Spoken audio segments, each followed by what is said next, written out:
तो कैसी थी? Butterfly shape. बटरफ्लाई भी बोल सकते हो, एच शेप भी बोल सकते हो। आपके दोनों के दोनों पार्ट किसके थ्रू ज्वाइंड अप होते हैं? इस्थमस। इस्थेमस। मांस के थ्रू ज्वाइंड अप होते हैं। इनफंडिबुलम किसको ज्वाइन करता है? पिट्यूटरी है। पिट्यूटरी ग्लैंड और हाइपोथैलेमस। हाइपोथैलेमस को। हाइपोथैलेमस को। Very good. आपकी पिट्यूटरी के अंदर दो रीजन्स थे, फर्स्ट एंटीरियर, पीछे वाला पोस्टीरियर। एंटीरियर के दूसरे दो नाम बताओ। मैम एड्रीनो हाइपोफिसिस और जो पार्स पार्स पोस्टीरियर था उसको न्यूरो हाइपोफिसिस। पार्ट्स की टर्म्स में कोई बता रहा था? पार्स में, यस मैम, पार्स में कुछ था, याद नहीं आ रहा। Pars Pars distal. Distalis and pars pars distal intermedia और पास नर्वोसा। और बीच वाला इंटरमीडिया पास Intermediate. कौन सा हार्मोन सिक्रीट करता था वो? Growth hormone. Pars FSH intermediate सिर्फ एक हार्मोन सिक्रीट करता था, एक हार्मोन। यस मैम, जो ग्रोथ हार्मोन ये सब था वो जो डिस्टालिस कर रहा आपकी था। स्किन पिगमेंटेशन वाला हार्मोन, मेलानिन। Melanocyte. मेलानोसाइट। तो जो मेलानोसाइट था आपका वो सिक्रीट कर रहा था कौन? इंटरमीडिएट वाला। ठीक है। पोस्टीरियर से सिर्फ दो हार्मोन, ऑक्सीटोसिन एंड वाइसोप्रेसिन। Vasopressin. बाकी सारे hormone FSH, LH, growth hormone सब कहाँ से आ रहे थे? एंटीरियर से। एंटीरियर बताया था ना, किसने मुझसे लास्ट में पूछा था, आई थिंक खुशनवाज ने, कि मैम कंफ्यूजन हो रहा है कि एंटीरियर एंटीरियर सबसे आगे, तो आगे वाला ज्यादा काम करता है, पोस्टीरियर पीछे, पीछे वाले थोड़े थोड़े काम करेगा। अब बीच वाला आपकी स्किन का पिगमेंटेशन। ठीक है। मैम इसके नोट्स आपने सेंड नहीं किया। हाँ, उसके नोट्स में आपको शेयर करना भूल गई थी, डोंट वरी, मैं आज ही शेयर कर दूंगी वो। बट ओके अगर मैम। आप इवन मैं आपको सजेस्ट करूंगी कि इसके हैंड रिटन नोट्स आप लिखो ही मत। जरूरी भी नहीं है वो, क्योंकि पूरा चैप्टर जो ये नोट्स है ना इनसे कवर हो जाएगा। ये मैंने आपको ऑलरेडी शेयर कर दिया था। मैम लिखने में आप टाइम वेस्ट मत करो, इन चार्ट ही हाईलाइट कर। ये सृष्टि, मैम ये जो टेस्ट आया था ना ST1, तो इसमें सारे चैप्टर्स ना, मतलब ऐसे इक्वल क्वेश्चंस नहीं थे, किसी से ज्यादा थे तो किसी के कम थे। इस बार जो आपका संडे में हुआ था, yes ma'am, full syllabus test हुआ था ना। तो इस बार वाले में मैं एक बार ना चेक करके आपको बता दूंगी, पूरा क्वेश्चंस लिख के काउंट करके किस चैप्टर से कितना है वो मैं आपको बता दूंगी। इतना हेल्प तो ओके आपकी मैम। कर सकती, बट मुझे आइडिया ओके है कि मैम। इक्वली मिलेंगे। बट आई ट्राई कि एक बार मैं उसको चेक करा लूंगी पेपर को। ठीक है। चलो फिर, बट इस बार आप लोग प्रॉमिस करो कि ऑफलाइन में अच्छे से पढ़ के जाओगे सबके सब। इसीलिए मैंने ये चैप्टर आपको मैं फटाफट रिवाइज करा रही हूँ चैप्टर को 2 दिन में, ताकि बाकी बचे हुए दिन में मैं आपको रिविजन कराऊं। ठीक है। चलो भाई, फिर हमारे पास आती है, कल हमने थायराइड ग्लैंड के बारे में पूरा पढ़ा था, हाइपोथायरॉयडिज्म कंडीशन पढ़ी थी, हाइपरथायरॉयडिज्म कंडीशन पढ़ी थी। आज हम पढ़ते हैं एड्रिनल ग्लैंड, जो एक ऐसी ग्लैंड है जो हमारी दुख होता है ना, दुविधा वाली सिचुएशंस में काम आती है। दुविधा मतलब हमारा इमरजेंसी वाली सिचुएशंस में जनरली अपना रोल प्ले करती है। एड्रिनल ग्लैंड आपको पता है, एक्सक्रीटरी चैप्टर में आपने पढ़ा है, दोनों आपके किडनीज के ऊपर प्रेजेंट होती है। कैप शेप की ये स्ट्रक्चर दिखती है, ट्रायंगुलर कुछ कुछ ऐसे ऐसे। इसके अंदर आप जब इस एड्रिनल ग्लैंड को देखेंगे, तो इस एड्रिनल ग्लैंड का जो बाहर वाला पार्ट है जो आपको लाइट कलर से दिख रहा है, वो होता है आपका कॉर्टेक्स, और इनर वाला पार्ट होता है आपका मेडुला। आपका जो ये कॉर्टेक्स और मेडुला पार्ट है, ये अलग अलग टाइप के हार्मोन सिक्रीट करता है। कॉर्टेक्स अलग हार्मोन निकालेगा और मेडुला अलग। मैम आपने ये पेज कहाँ भेजे हैं? बेटा मैंने ये पेज ना आपके नीट 2025 वाला जो ग्रुप है उसमें भेजे हुए थे। आज आपके जो बाकी वाले जीपी करके ग्रुप्स हैं उन सब में मैं फॉरवर्ड कर दूंगी। आज हम इसको फिनिश करके, ठीक है। तो क्या चीज हमको याद हुआ? वन पेयर ऑफ ग्लैंड है किडनी के, कौन कहाँ पे है? इंटीरियर, मतलब ऊपर की साइड प्रेजेंट है। एड्रिनल ग्लैंड में दो रीजन है, बाहर वाला कॉर्टेक्स, अंदर वाला मेड्यूला। अब इसके अंदर आप देखो, जो इसका आपका ये कॉर्टेक्स वाला पार्ट है, कॉर्टेक्स मतलब बाहर वाला पार्ट, ये बाहर वाला पार्ट 3 लेयर से मिलके बना हुआ है। सबसे ऊपर वाली जो लेयर है इसकी, इसको हम बोलेंगे जोना ग्लोमेरुलोसा। फिर जो आपकी बीच वाली लेयर है, मिडिल लेयर है आपकी इसको हम बोलेंगे जोना, चलो लिखते नहीं है, ये देख लो फेसिक्यूलेटा।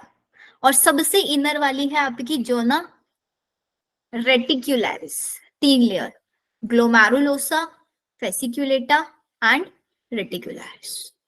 पहला तो ये चीज याद रखनी है, ठीक है। फिर जो आपकी ग्लोमेरुलोसा लेयर है, ये ग्लोमेरुलोसा लेयर कौन सा हार्मोन सिक्रीट करती है? ये आपका कॉर्टिसोल हार्मोन सिक्रीट करती है। कॉर्टिसोल को ही हम स्ट्रेस हार्मोन भी बोल देते हैं ना,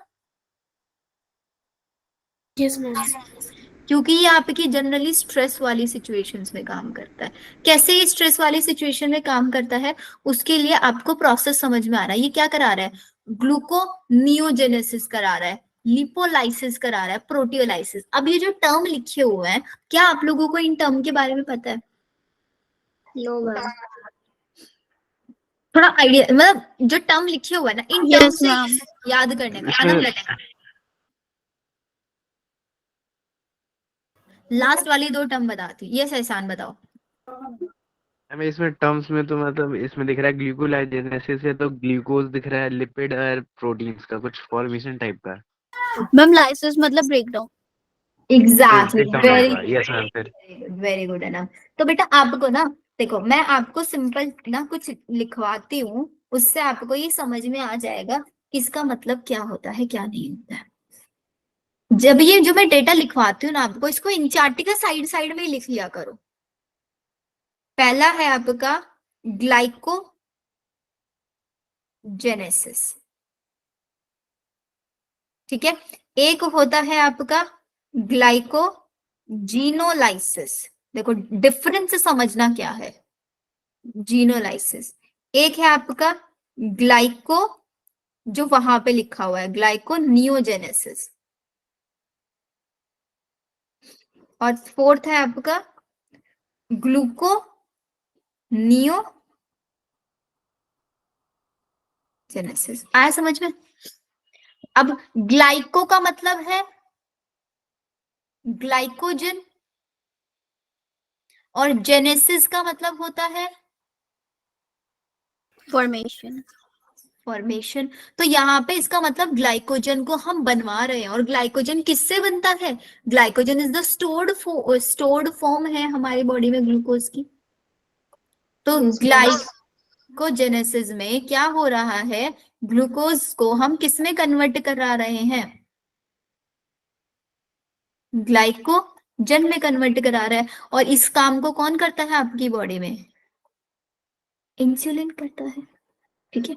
नेक्स्ट प्रोसेस ग्लाइकोजीनोलाइसिस है। देखो ग्लाइकोजन, अभी इसको ग्लाइकोजीनोलाइसिस पढ़ते हैं, लेकिन मैं इसको आपको ऐसे बोलूंगी कि आपको पढ़ना है ग्लाइकोजन और लाइसिस। लाइसिस का मतलब होता है ब्रेकडाउन। ब्रेकडाउन। का मतलब यहाँ पे क्या हो रहा है?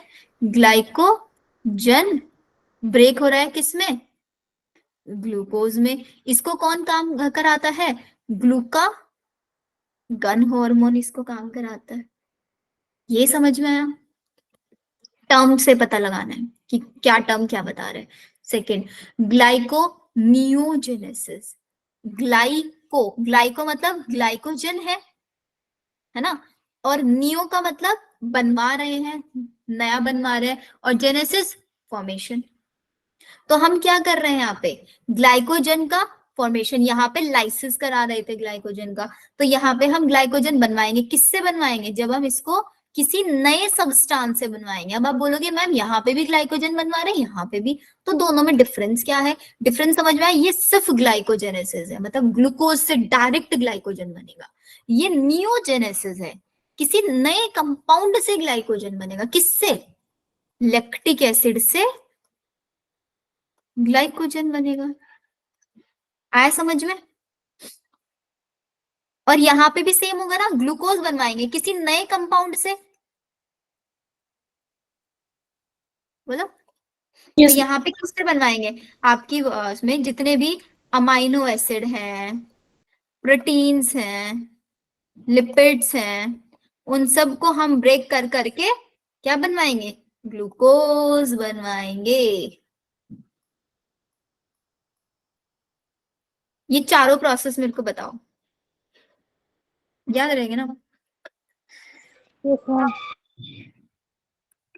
तो अब आपको एक चीज समझना है, जब मैं यहाँ पे लास्ट स्टेप में क्या कर रही हूँ, अमाइनो एसिड का ब्रेक डाउन करा रही हूँ, तो मैं इसको अमीनोलाइसिस बोल सकती हूँ। प्रोटीन का ब्रेक डाउन करा रही हूँ, प्रोटियोलाइसिस इसको बोल सकती हूँ।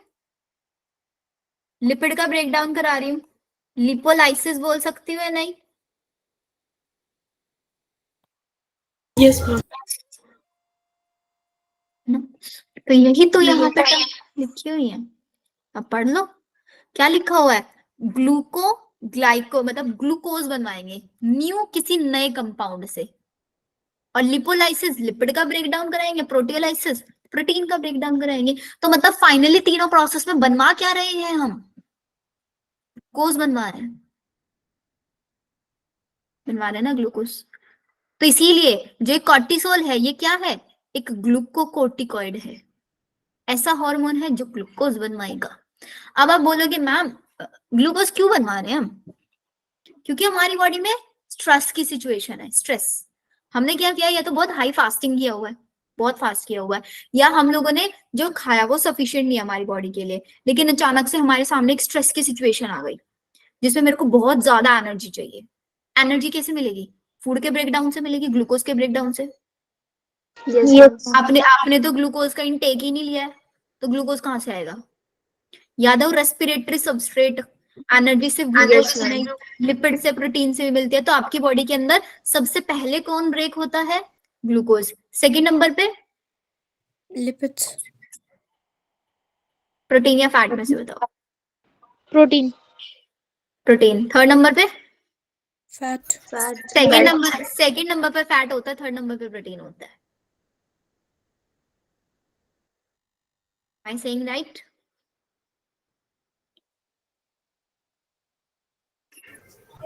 तो अब समझ में आया मैम स्ट्रेस क्यों बोल रहे हैं इसको, ग्लूकोकॉर्टिकॉइड क्यों बोल रहे हैं, ये वाले फंक्शन क्यों करा रहा है।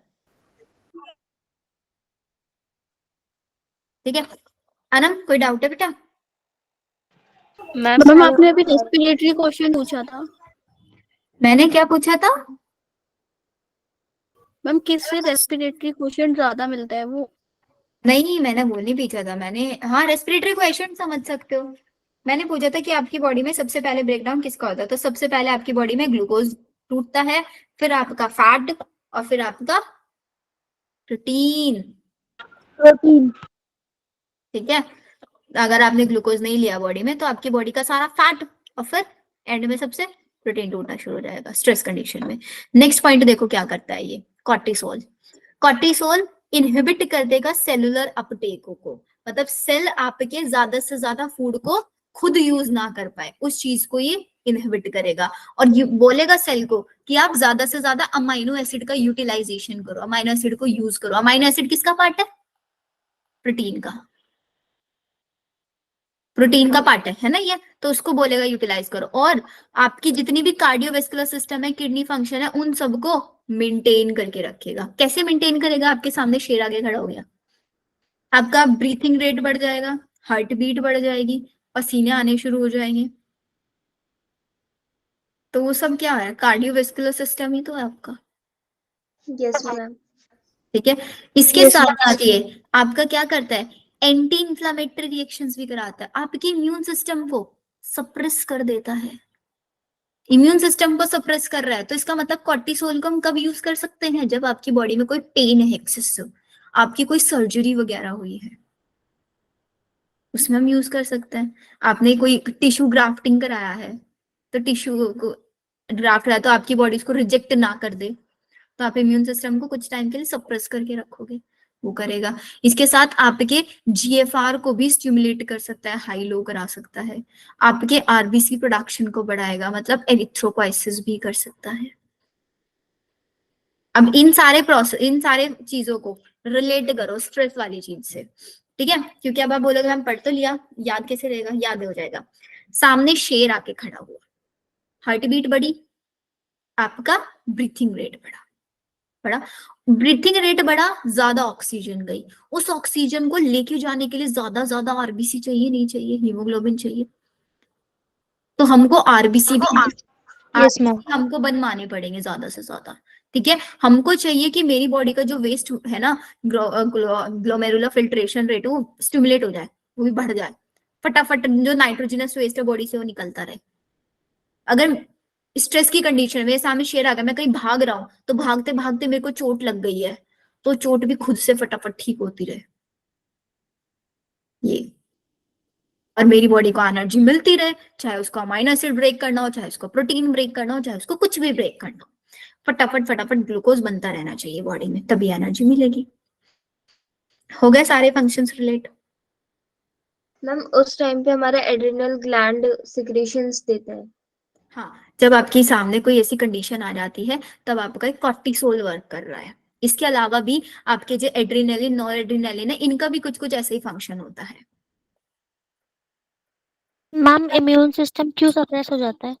इम्यून सिस्टम बेटा इसका काम है सप्रेस करने का, ये मैंने आपको याद कराने के लिए बताया कि आपका इम्यून सिस्टम, आपको चोट वोट लगे इम्यून सिस्टम, अगर ऐसा कहीं पे आपको सर्जरी करा है और आपको चाहिए कि आपका इम्यून सिस्टम कुछ टाइम के लिए सप्रेस हो जाए, आपका इम्यून सिस्टम रिएक्ट ना करे उस चीज को लेके, तो कॉर्टिसोल के मेडिसिन उसको दे दिया जाता है, कॉर्टिकॉइड्स उसको दे दिया जाता है मेडिसिन की फॉर्म में। ठीक है, फिर जो हमारी मिडल वाली लेयर है वो अपने अंदर से एक हार्मोन सिक्रीट करती है, वो है आपका एल्डोस्टेरोन, जो कि एक मिनरलोकॉर्टिकॉइड है। अब एल्डोस्टेरोन आपको पता ही है, हमने उसमें पढ़ा था ना, एक्सक्रीटरी सिस्टम में एल्डोस्टेरोन क्या करता है, आपकी बॉडी के अंदर मिनरल्स के एब्जॉर्प्शन रीएब्जॉर्प्शन पे वर्क करता है, तो इसीलिए हम इसको क्या बोल रहे हैं, मिनरलोकॉर्टिकॉइड बोल रहे हैं, क्योंकि ये रीएब्जॉर्प्शन कराएगा सोडियम का, वाटर का, और इन सब चीजों का रीएब्जॉर्प्शन कराएगा, आपकी बॉडी का जो बॉडी का फ्लूइड वॉल्यूम है उसको कंट्रोल करेगा, ऑस्मोटिक प्रेशर, ब्लड प्रेशर, इन सब चीजों को कर रहा है, क्योंकि किडनी का यही काम है, तो इसके लिए तो कुछ डिफिकल्टी नहीं है हमको। थर्ड वाला है आपका, सबसे इनर वाला आपका एंड्रोजेनिक स्टीरॉइड हार्मोन, इसको हम आपके सेक्स हार्मोन्स भी बोल सकते हैं, या फिर हम इनको सेक्स कॉर्टिकॉइड्स भी बोल सकते हैं। ठीक है, इनका काम क्या होता है, इनका काम होता है सिर्फ मेच्योरिटी कराना, मेल को मेल लाइक कैरेक्टर देना, फीमेल्स को फीमेल लाइक कैरेक्टर प्रोवाइड कराना। किसका? सेक्स कॉर्टिकॉइड्स का, जो प्यूबर्टी के टाइम पे रिलीज होते हैं। कहां से? सबसे इनर मोस्ट लेयर आपका एड्रिनल कॉर्टेक्स का। क्लियर? फिर हमारे पास ये तो था कॉर्टेक्स वाला रीजन, अब जो इसका मिडल वाला अंदर वाला रीजन है ना, मेडुला वाला, मेडुला, ये अपने अंदर से दो हार्मोन रिलीज करेगा, एड्रिनलिन जिसको हम एफिनेफ्रिन भी बोल सकते हैं, या फिर नोरेड्रिनलिन जिसको हम नोरेफिनेफ्रिन या फिर कैटिकोलामाइन भी बोल सकते हैं। ट्रिपल एफ सिचुएशन में वर्क करता है, जब आप फ्लाई कर रहे हैं, उड़ रहे हैं, किसी के साथ लड़ रहे हैं और आप किसी डर में हैं उस चीज में। अब वही आपका वो शेर वाली चीज आ गई कि आपको बहुत डर आता है, तो होता है ना वो रोंगटे खड़े हो जाना, गूस बम्स आ रहे हैं मेरे को, होता नहीं होता, तो वही है आपका। ये क्या करता है, आपके जो एक्शियल हेयर्स है उनके, और प्यूबिक हेयर्स नहीं, वो प्यूबिक हेयर्स ज्यादा नहीं, ये गूजबम्स आना, पहली चीज याद रखना है। सेकंड, आपकी आईज डायलेट हो जाएंगी, ऐसे ना बड़ी बड़ी आंखें हो जाती हो, डर जाते हो, जब किसी चीज से शॉक हो जाते हो, पसीना आना शुरू हो जाता है, हार्ट बीट बढ़ जाती है ना, हार्ट बीट बढ़ रही है क्योंकि हार्ट फटाफट ब्लड को पंप कर रहा है, कॉन्ट्रैक्शन बढ़ जाएगा हार्ट का, रेस्पिरेशन बढ़ जाएगा, आपको ज्यादा ग्लूकोज चाहिएगा, एनर्जी चाहिएगा, तो फटाफट ग्लाइकोजन को ब्रेक कराएंगे, नहीं कराएंगे हम ग्लूकोज में? कराएंगे। और वही लिपिड को ब्रेक कराएंगे और प्रोटीन को ब्रेक कराएंगे। डन? इमरजेंसी सिचुएशन में। तो ये था आपका पूरा एड्रीनल ग्लैंड के बारे में सारी सिचुएशंस जो हमने दे दिया। अब एड्रीनल ग्लैंड के बारे में एक डिसऑर्डर आपको याद रख के चलना है, एडिसन्स डिसीज। बहुत क्वेश्चन आता है बेटा, ऐसे मान के चलो 99% क्वेश्चन नीट में आ जाता है। एडिसन्स डिसीज कब होती है? जब आपका एड्रीनल कॉर्टेक्स बाहर वाला वो 3 कॉर्टिकॉइड रिलीज करना बहुत कम कर देता है। अब अगर वो हार्मोन, क्योंकि कोई हार्मोन आपकी बॉडी में ग्लूकोज मेंटेन कर रहा था, कोई ग्लाइकोजन मेंटेन कर रहा था, कोई मेटाबॉलिज्म से रिगार्डिंग था या नहीं था? जब आपकी बॉडी में मेटाबॉलिज्म ही सही नहीं रह पाएगा तो आपकी बॉडी में बहुत ज्यादा वीकनेस आ जाएगी, आपको जल्दी जल्दी थकान होने लग जाएगी। तो आप समझ ही सकते हो एडिसन्स डिसीज में क्या हो रहा है, आपका जो एड्रिनल कॉर्टेक्स के हॉर्मोन्स है वो बहुत लो सिक्रीशन होता है। तो एडिसन्स डिसीज कब होता है? हाइपो सिक्रीशन या फिर हाइपो कंडीशन में होता है आपका। डन। एड्रीनल ग्लैंड पूरा सबका, तीनों लेयर्स के नाम याद रखना है, कौन कौन सा हार्मोन सिक्रीट करता है वो याद रखना है, कॉर्टेक्स में क्या है, मेडुला में क्या है वो याद रखना है। फिर आ जाता है क्या होता है? मेडुला में बेटा सिर्फ ये दो हार्मोन रिलीज करता है, एड्रिनलिन और एड्रिलेनिन। इनका काम वही इमरजेंसी सिचुएशन में वर्क करता है।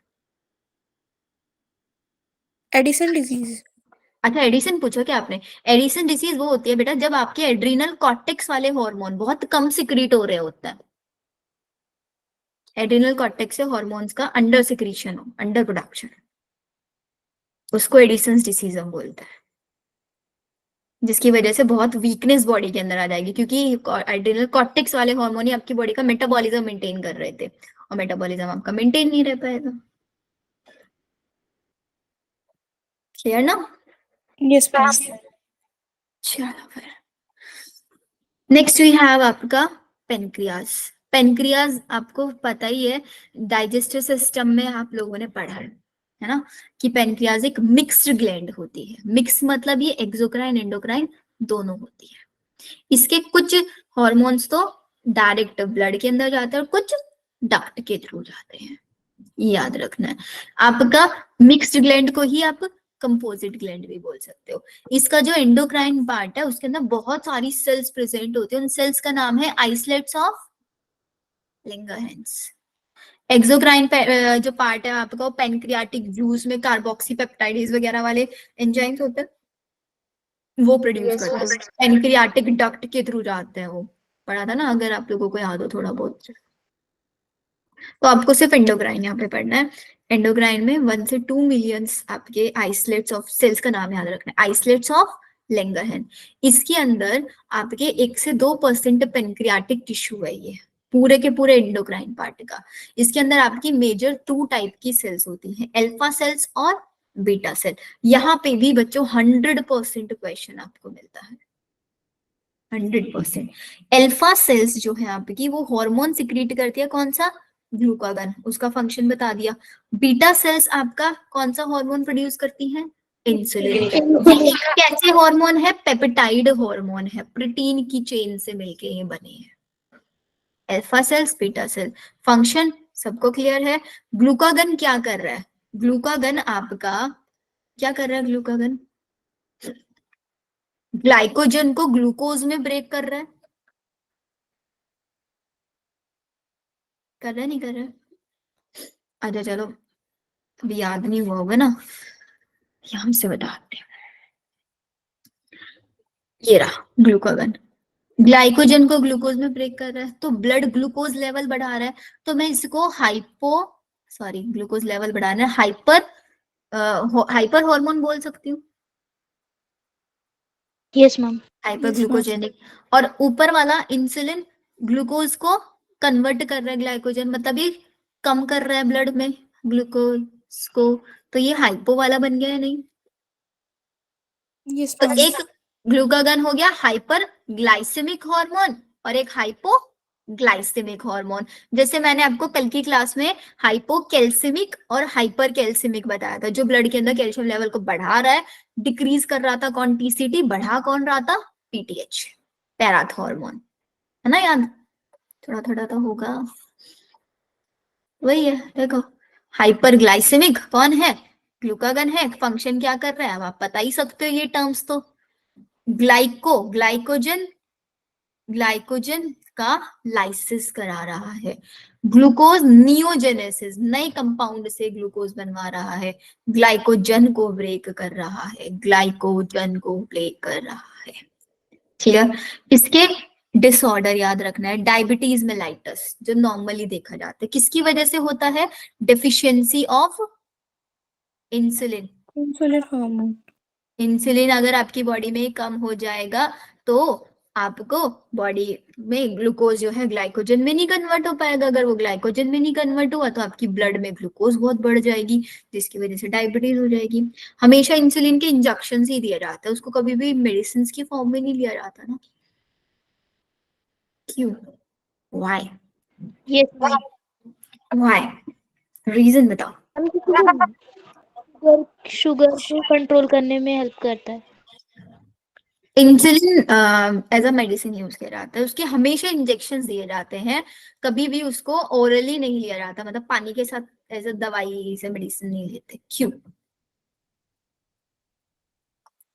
मैम उसे ब्लड के साथ डायरेक्ट मैम मेरे को डायरेक्ट ब्लड में क्योंकि वो किया क्योंकि जाता है, दैट्स व्हाई। नहीं बेटा, इंसुलिन एक एंजाइम है, एग्री करते हो मेरी बात से?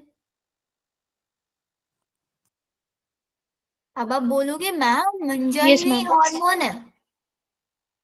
चलो हार्मोन मान लिया मैंने, ठीक है, एंजाइम छोड़ दो। कैसा हार्मोन बताया? पेप्टाइड, जो किससे बना है? प्रोटीन से बना है। अगर आपने इसको पानी के साथ निगल लिया तो आपके स्टमक में जाएगा, स्टमक में तो प्रोटीन को डाइजेस्ट करने वाले एंजाइम रहते हैं, तो ये तो वहीं पे डाइजेस्ट हो जाएगा इंसुलिन। आपके ब्लड तक कैसे पहुंचेगा? फंक्शन कैसे करेगा बताओ? नहीं कर पाएगा ना, तो इसलिए इसको यस ब्लड मैम। के अंदर डायरेक्ट इंजेक्ट किया जाता है, डायरेक्ट ब्लड में इसके इंजेक्शंस डाले जाते हैं। I think no doubt. Yes ma'am. और पता कैसे लगता है? डायबिटीज मेलाइटस, यूरिन के अंदर ग्लूकोज बहुत बढ़ जाता है, ये कीटोन बॉडीज का फॉर्मेशन होना शुरू हो जाता है। ट्रीटमेंट इंसुलिन थेरेपी करा लो बस। अब एक बार आप लोग जल्दी जल्दी से अटेंडेंस मार्क कर दो।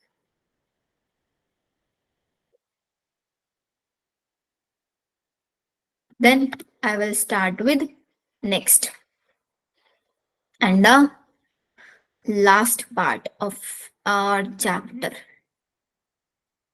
मतलब मैकेनिज्म पढ़ना है हमको, और कुछ किडनी विडनी वाले हार्मोन, ये तो आप किडनी वाले तो पढ़ ही चुके हो। गोनाड्स के बारे में बताऊंगी, बट गोनाड्स के बारे में ज्यादा डिटेल नहीं बताऊंगी, क्योंकि आप इसको आप उसमें पढ़ोगे 12th में जाके डिटेल में।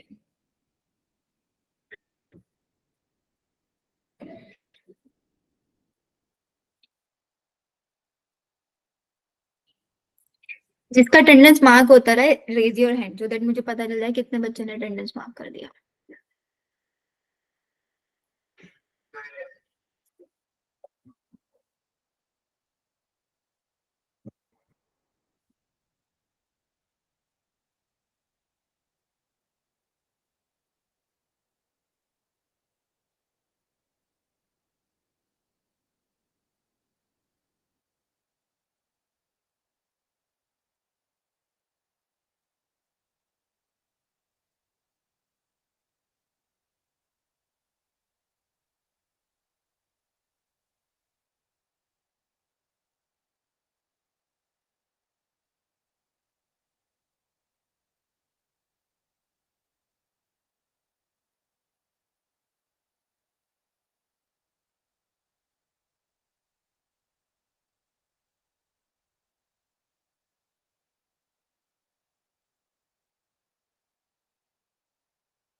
इक्कीस बच्चे मार्क कर चुके हैं, बाकी बच्चे भी, बच्चे जल्दी जल्दी करो।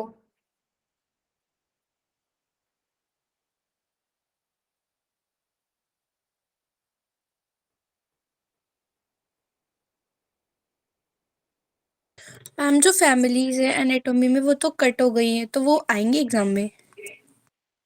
एनाटॉमी वाली फैमिलीज मोर्फोलॉजी वाले चैप्टर में बेटा, फैमिलीज। यस तो मैम। क्या, वो हाँ, तो क्या है ना, वो फैमिलीज सारी कट नहीं हुई, मैम 16 नम की आ रही है बस। ऐड भी हुई बस है। एक ही।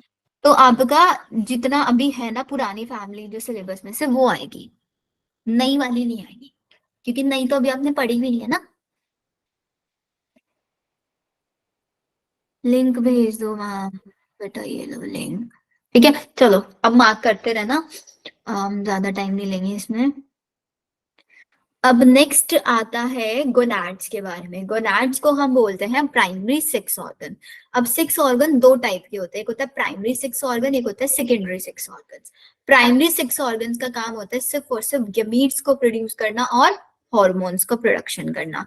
अगर हम मेल की बात करेंगे, मेल के अंदर होते हैं टेस्टिस, फीमेल्स के अंदर होती हैं ओवरीज। ये याद रखना है। टेस्टिस कौन सा हार्मोन सिक्रीट करता है? टेस्टोस्टेरोन।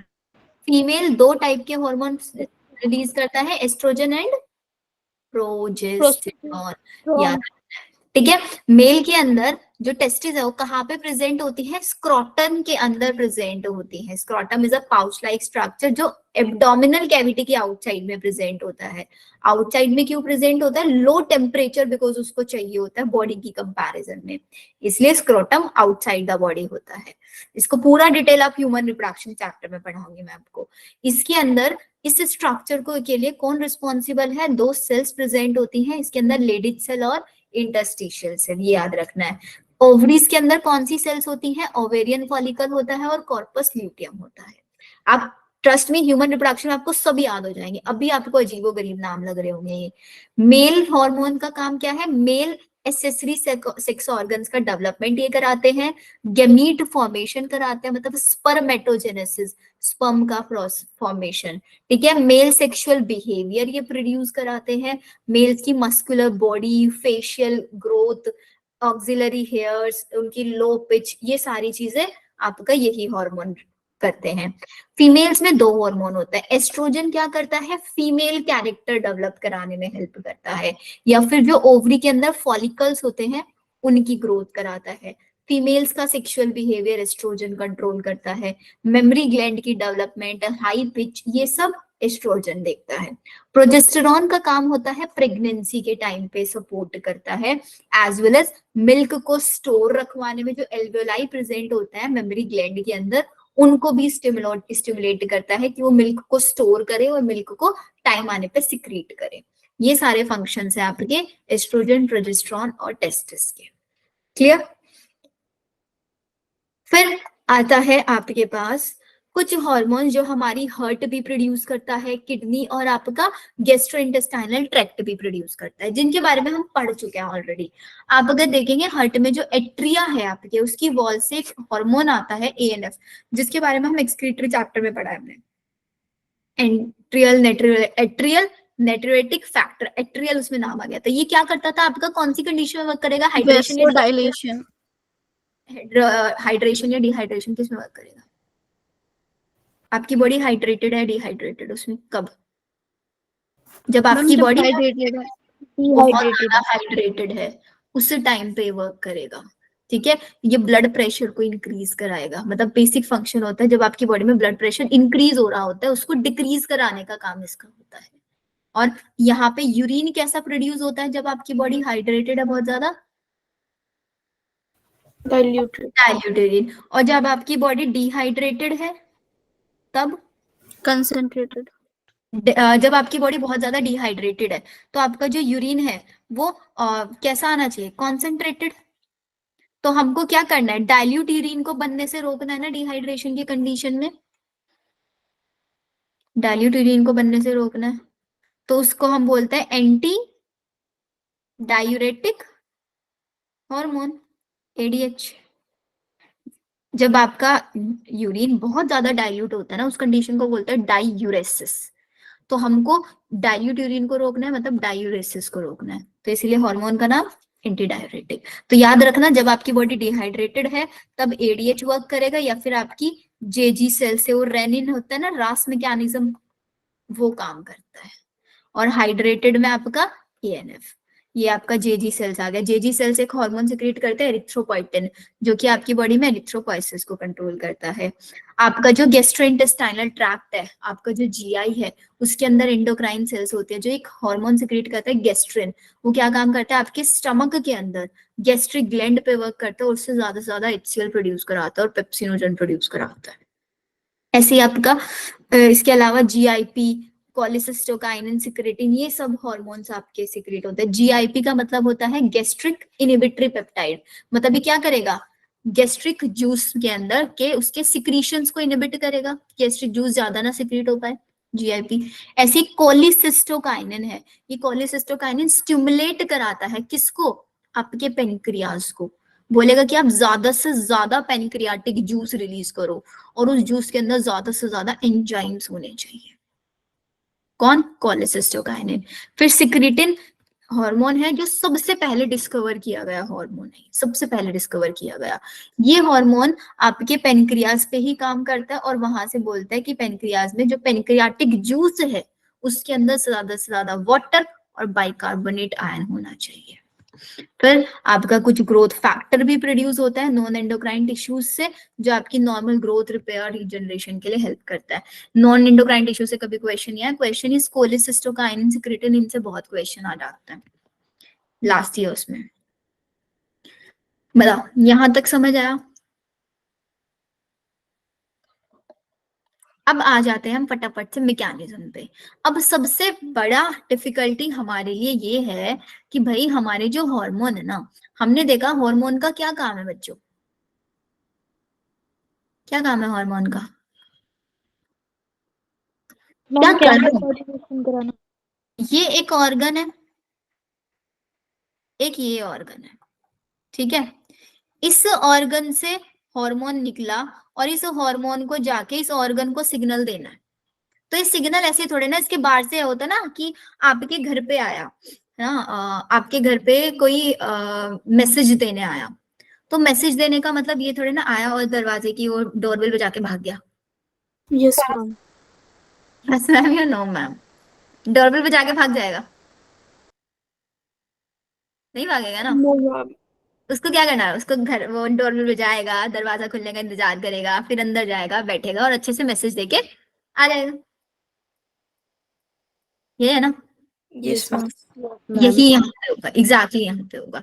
तो जो अब क्या हो रहा है, सिंपल समझना, वो हॉर्मोन्स जो आपके स्टीरॉइड हॉर्मोन्स है, स्टीरॉइड हार्मोन मतलब कॉर्टिसोल, टेस्टोस्टेरोन, एस्ट्राडायल, प्रोजेस्टेरोन, सब स्टीरॉइड हार्मोन्स है।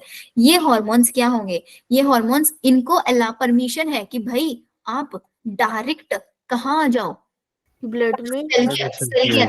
सेल के अंदर आ जाओ, क्योंकि सेल को या किसी दूसरे ऑर्गन को देना है ना इनको सिग्नल, तो इनको डायरेक्ट। अब लेट सपोज आपकी मम्मी के मायके से इनविटेशन कार्ड लेके आए आपके मामा वगैरह कोई, तो इनविटेशन कार्ड मम्मी तक जाएगा, मामा से निकला, मम्मी रिसेप्टर है नहीं है उस इनविटेशन कार्ड की, क्या मम्मी से मिले बिना मामा चले जाएंगे वापस कि पापा से मिलके चले गए?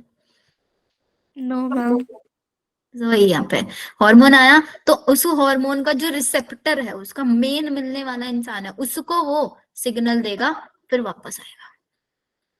तो इसका मतलब यहाँ पे क्या हो रहा है कि हार्मोन का जो रिसेप्टर है, आपकी जो मम्मी है, वो सेल के अंदर है, ऑर्गन के अंदर है, तो इसको डायरेक्ट एंटर करना पड़ गया अंदर, क्योंकि ये मामा थे और मामा को घर में आने के लिए परमिशन की जरूरत थोड़ी ना पड़ती है। आप सोचो, तनिष्का दरवाजा, मतलब तनिष्का के घर की डोरबेल बजी, तनिष्का ने देखा मेरे मामा आए हैं, तो तनिष्का ऐसे थोड़ी ना करेगी कि उनके हाथ से इनविटेशन कार्ड ले लिया, उनको बाहर की बार भेज देगी, चले जाओ। नहीं मैम, फिर घर पे डांट पड़ेगी ना। डांट पड़ेगी, है ना। अब जैसे वो राम मंदिर बनने लग रहा है, उसका आपने सुना होगा, वो अक्षत्र वितरण वगैरह चल रहा है, यस मैम। Yes ma'am. आप लोगों के घर भी आए होंगे वो अक्षत्र वितरण वगैरह वाले। Yes ma'am. Yes ma'am. क्या आपने उनको घर में बिठा के चाय नाश्ता कराया? Yes ma'am. No ma'am. Tanishka ने कराया, वेरी गुड तनिष्का, और किसी ने नहीं कराया। तो अब प्रीति ने क्या किया, प्रीति ने वो अक्षत्र जो इनविटेशन था वो लिया बाहर से और उनको भेज दिया। मैम वो बहुत बिजी थे ना, तो वो सबके घर जा रहे थे तो वो आए नहीं। एग्जैक्टली नहीं आता है, क्योंकि उनको सबके घर जाना होता है। तो आपने क्या किया, जो इंसान आपके लिए अननोन है, जो हार्मोन आपकी सेल के लिए अननोन है, वो उसको क्या करेगा, बाहर से ही सिग्नल देगा तो भगा देगा। Yes ma'am. तो ऐसे ही जितने भी हमारे प्रोटीन हार्मोन्स हैं, प्रोटीन हार्मोन, वो सब के सब क्या करते हैं, इन सब के सब का जो रिसेप्टर है वो दरवाजे पे ही बैठा है, आओ अपना सिग्नल दो। और फिर अब जैसे प्रीति ने सिग्नल ले लिया दरवाजे से, प्रीति ने जाके किसको दिया, मम्मी को दिया, मम्मी इज द मैसेंजर का काम करेंगी, मम्मी ने फिर पापा को दिया, पापा से भाई को दिया, ये हुआ। तो यहाँ पे क्या हुआ, हार्मोन का रिसेप्टर कहाँ पे था, मेम्ब्रेन के अंदर ही था, उसने रिस्पॉन्स ले लिया और रिस्पॉन्स लेके किसको दिया, सेकंड मैसेंजर को दिया, किसी दूसरे को दिया। सेकंड मैसेंजर कौन होता है यहाँ पे? साइक्लिक एएमपी या फिर कैल्शियम होता है। फिर इसने आगे जितना भी रिस्पॉन्सेस थे बाकी घर वालों को जो देना था वो सब रिस्पॉन्सेस फैला दिए पूरे घर में, बायोकेमिकल रिस्पॉन्सेस करा दिया, और फिर वही फिजियोलॉजिकल जो भी उस हार्मोन का काम कराना चाह रहा था वो काम होना शुरू हो जाएगा। बायोकेमिकल रिस्पॉन्सेस, फिजियोलॉजिकल रिस्पॉन्सेस, ये सब। बायोकेमिकल रिस्पॉन्स में कोई नया कंपाउंड बनना है वो बन जाएगा। फिर उसके अकॉर्डिंग जो आपकी ऑर्गन है या सेल है उसके अंदर जो चेंजेस है, ओवरी है, ओवरी की ग्रोथ का हार्मोन लेके आया तो फिर वो ग्रोथ होनी शुरू हो जाएगी। ग्रोथ के लिए जो एसेंशियल न्यूट्रिएंट्स है वो सब बायोकेमिकल रिस्पॉन्स में बन जाएंगे और फिर उसकी ग्रोथ होनी शुरू होगी, वो फिजियोलॉजिकल रिस्पॉन्स बन जाएगा। आया समझ में? Yes ma'am. Yes ma'am ma'am. एक बार दोबारा बताइए। बेटा वो लोग जो आपके घर पे आते हैं जो आपके लिए नोन है उसको तो आप डायरेक्ट अंदर एंट्री दे देते हो, उनको दरवाजे से नहीं भगा देते, लेकिन जो अननोन होते हैं उनको आप दरवाजे से भगा देते हो। ऐसे ही वो हार्मोन जो मेरी सेल के अंदर एंटर हो सकते हैं उनको हम डायरेक्ट अंदर बुला लेते हैं क्योंकि उनका रिसेप्टर सेल के अंदर बैठता है। लेकिन वो जो हमारी सेल के लिए अननोन है उनका रिसेप्टर हमने मेम्ब्रेन पे ही बना दिया कि बाहर से ही हम सिग्नल ले ले और फिर हम अपने घर में अपने अकॉर्डिंग ट्रांसफर करते रहेंगे चीजें। क्लियर? Yes ma'am. अब यहीं पे इन्होंने फ्लो चार्ट बना दिया है। इस फ्लो चार्ट को देख लो। पहले यही वाला बता दे तो जो जितने भी प्रोटीन वाले थे, अमाइनो एसिड डेरिवेटिव जैसे एपिनेफ्रिन है, पेप्टाइड हार्मोन है, इंसुलिन, ग्लूकागॉन, इन सब के रिसेप्टर कहाँ है? मेम्ब्रेन बाउंड रिसेप्टर है जो मेम्ब्रेन के ऊपर प्रेजेंट है। ये रिसेप्टर्स हार्मोन रिसेप्टर कॉम्प्लेक्स इनको मिलेगा तो ये क्या जनरेट करेंगे? Second messenger. सेकेंडरी मैसेंजर्स का नाम याद रखना है बच्चों तीनों का। साइक्लिक एएमपी, एएमपी क्या है? Adenosine monophosphate, IP3CA+2। ठीक है, इन्होंने सेकंड मैसेंजर ने फिर बायोकेमिकल रिस्पांस दिया, फिर फिजियोलॉजिकल रिस्पांस दिया। लेकिन जिनके रिसेप्टर्स कहाँ थे? मेम्ब्रेन के अंदर थे, तो ये डायरेक्ट किस पे बाइंड किया? आपके सेल के अंदर आके न्यूक्लियस के ऊपर जो रिसेप्टर थे, न्यूक्लियर रिसेप्टर, उन पे बाइंड किया और बाइंड करने के बाद डायरेक्ट इन्होंने रिस्पॉन्स जनरेट कर दिए। तो आपको यहाँ पे क्या और याद रखना है? आपको याद रखना है कौन से हार्मोन आपके स्टीरॉयड हार्मोन है, कौन से हार्मोन आपके आइडोथायरोनिन हार्मोन है, thyroxine acid. Amino acid derivative कौन है? एपिनेफ्रिन। पेप्टाइड हार्मोन, पॉलीपेप्टाइड और प्रोटीन हार्मोन कौन है? Insulin, glucagon, pituitary, hypothalamic hormone. ये सब चैप्टर फिनिश। थोड़ा सा डिफिकल्ट लग रहा होगा बट जो मैंने वो बताया ना अनजान वाला चीज, बट आई सजेस्ट एक बार आप इसको ना अच्छे से एनसीईआरटी से पढ़ के आना। मैम ये नेम बहुत डिफिकल्ट हो जाते हैं लर्न करने के लिए। ये हार्मोन दो दो तीन तीन बार इनको तो पढ़ना पड़ेगा। अब मैं आपको क्या